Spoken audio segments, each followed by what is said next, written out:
Dear students, welcome you all to this math class. This is the 6th unit of Engineering Mathematics 3, that is numerical methods. Before going to the topic, let us know some important facts and definitions related to this method. First, the limitations of analytical methods have led the engineers and scientists to evolve graphical and numerical methods. The graphical methods, though simple, give results to a low degree of accuracy.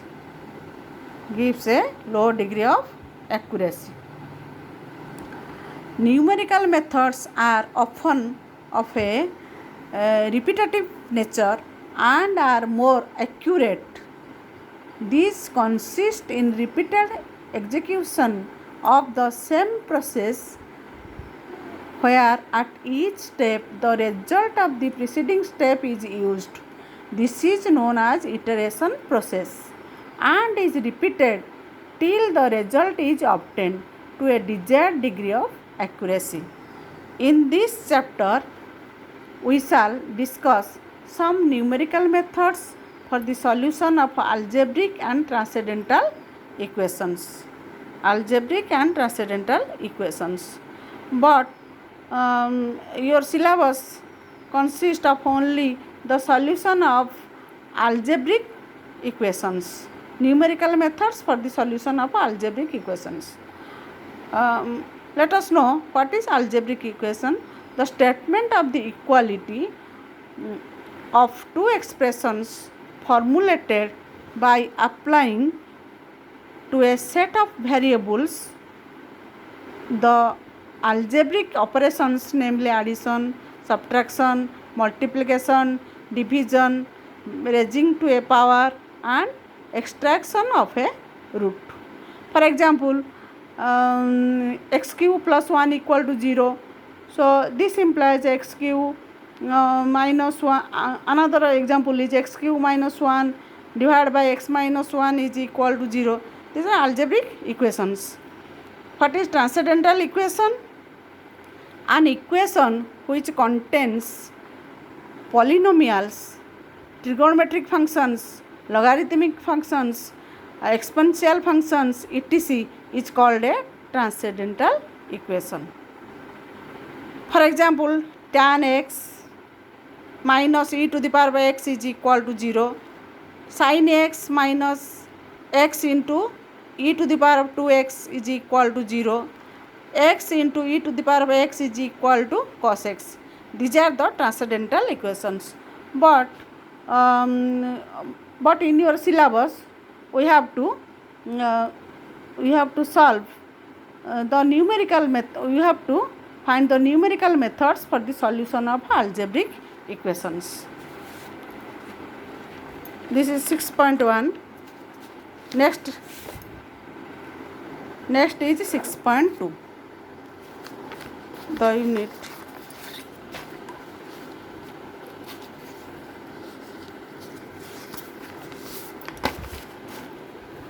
The 6.2, that is derivation of iterative formula for solution of algebraic equation. The derivation of iterative formula for solution of algebraic equation. That is, to find the roots of an equation f(x) equal to 0, we start with a known approximate solution and apply any one of the following methods. So there are two methods. One is the bisection method and another is the second is the Newton-Raphson method. Now 6.2a, that is in a bisection method. So let us see the bisection method. What is bisection method? This is the 0x.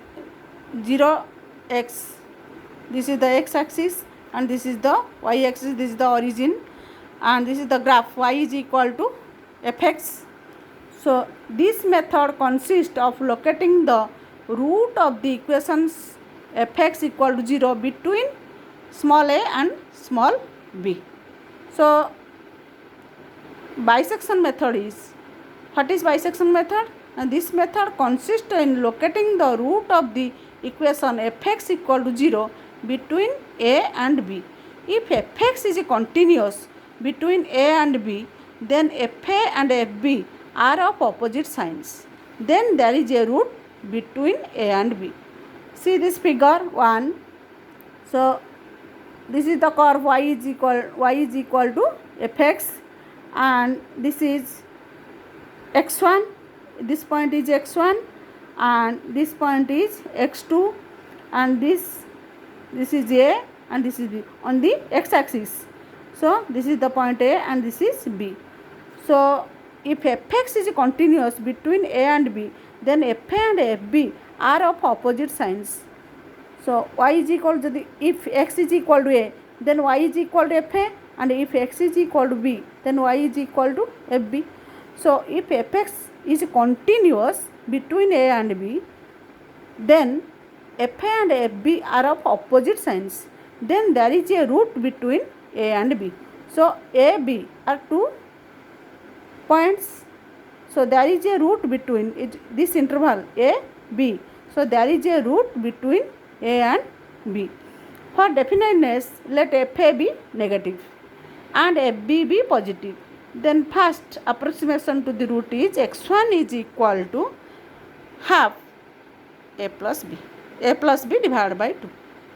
So half of a plus b. If fx1 is equal to 0, then x1 is a root of, if fx1 equal to 0, then x1 is a root of fx is equal to 0. Otherwise, the root lies between a and x1. See this, a and x1. So between a and x1 the root lies.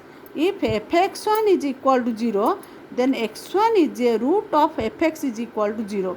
Otherwise, the root lies between a and x1 or x1 and b, according as fx1 is positive or negative. If fx1 is positive, then next negative, fb negative. So the root lies between a and x1. If fx1 is negative, then the root lies between x1 and b. Then we bisect the interval as before and continue the process until the root is found to desired accuracy. In figure 1, fx1 is positive. Fx1 is positive if y is equal to, if we take the value of x is equal to x1. So fx1 is positive, so that the root lies between a and x1. The root lies between a and x1. Then the second approximation to the root is x2 is equal to a plus x1 divided by 2. If x2 is negative, then the next positive, we have to see the next positive. If fx2 is negative, then the next positive is, then the root lies between x1 and x2. fx2 negative, so fx1 positive, therefore the root lies between x1 and x2. Then the third approximation to the root is x3 equal to x1 plus x2 divided by 2, and so on. So we repeat this process to find the solution to the desired accuracy. So this is the bisection method. So you read this thoroughly, and next we will solve the problem. Thank you for watching this video.